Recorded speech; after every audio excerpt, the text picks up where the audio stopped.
بسم اللہ الرحمن الرحیم۔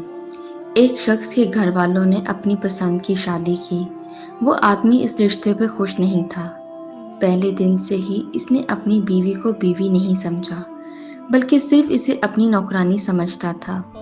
کبھی اس نے اپنی بیوی سے ہنسی مذاق نہیں کیا، بس ہر وقت وہ اسے صرف روب کے ساتھ کام بتا دیتا، اور بیوی بھی ایسی صابر تھی کہ حکم سنتے ہی اس کام میں لگ جاتی تھی، اور صبر کر کے اپنی خدمت کے کاموں میں لگے رہنا اس کا شیوا تھا۔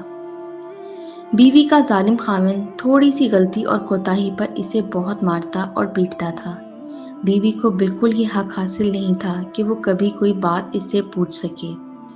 آخر کار شوہر نے سوچا کیوں نہ اس سے ہمیشہ کے لیے جان چھڑا لی جائے۔ اب وہ اپنی وفادار بیوی کی موت کے لیے اپنے دوستوں کے پاس جا کر اس کو مارنے کی طرح طرح کی ترکیبیں دریافت کرنے لگا۔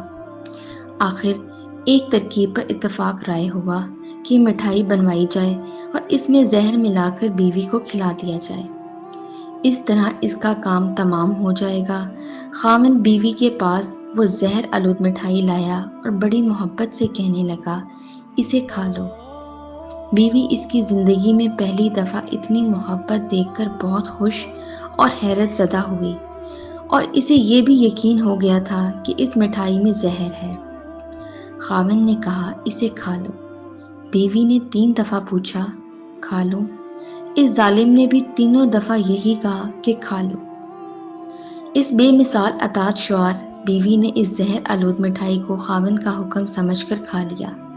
خیر وہ ظالم خاوند باہر چلا گیا اور دوستوں کے ساتھ جا کر بیوی کی موت کی خوشی کے جشن منانے لگا، اور اس کی موت کی خبر کے سننے کے انتظار کرنے لگا کہ ابھی اس کی موت کی خبر آئے گی۔ وہ یہ سوچ ہی رہا تھا اور اندر اندر خوش بھی تھا۔ اتنے میں ایک آدمی بھاگتا ہوا آیا اور کہنے لگا کہ جلدی گھر چلو، تمہاری بیوی کی آخری سانسیں ہیں، وہ بار بار تمہارا نام لے رہی ہے۔ جب یہ ظالم خاوند گھر پہنچا تو بیوی سامنے پڑی تھی، منہ سے جاگ بہہ رہی تھی، زندگی موت کی جنگ لڑ رہی تھی۔ جب یہ قریب گیا تو بیوی، جس میں اٹھنے کی سکت تک نہ تھی، اور اس کے پاؤں میں پکڑ کر گڑ گڑا کے کہنے لگی کہ مجھے معاف کر دینا، میں آپ کے قابل نہ بن سکی، قصور سارا میرا ہے، میں آپ کی خدمت بھی نہ کر سکی، اور اس کی طرف ٹکر ٹکر حسرت بھری نگاہوں سے دیکھنے لگی۔ اس کی آنکھوں میں آنسو تھے کہ رکنے کا نام ہی نہ لیتے تھے۔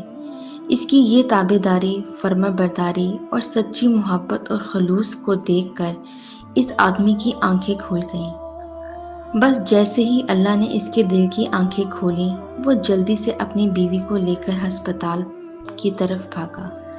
ڈاکٹر نے جلدی سے اس نیک دل خاتون کا معدہ واش کیا، سارا زہر نکالا، اور وہ آدمی بھی اللہ کے سامنے گڑ گڑایا اور اپنی کوتاہیوں پر اللہ کے حضور معافی مانگی۔ اللہ کا کرم ہوا، اس کی بیوی بچ گئی۔ وہ اپنی بیوی کو بڑے اعزاز و اکرام کے ساتھ گھر لے آیا۔ دن بدلے، بیوی کا صبر رنگ لایا۔